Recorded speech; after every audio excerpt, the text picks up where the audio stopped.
Hi, this is Malini. I wanted to show you how to take care of an aloe vera. This is a quite popular plant.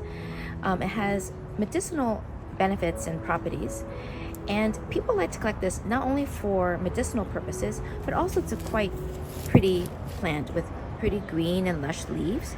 Now this aloe vera is healthy because I can tell it's nice and firm. The leaves are all green. This was placed outdoors in filter light or in the shade, and it got water about once a week. Now, we also use a well-drained succulent mix. Here we have pumice, which helps with drainage. You want to pick a soil that doesn't have any peat moss because it's too acidic for succulents and it retains too much moisture. So you want to make sure your soil drains well. Now, this is a type of aloe vera that got too much sunlight. The leaves are still nice and firm, which means there's still some gel in here, but it got too much sunlight or heat.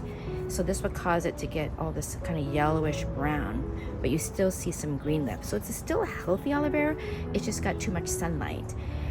You could put this back in the shade and it will slowly go back to more of a greenish color. Now, aloe vera is great mainly outdoors in the shade or filter light. It doesn't do very well indoors, but if it's indoors, you should put it near bright indirect light and water about once or twice a month. Thanks for watching.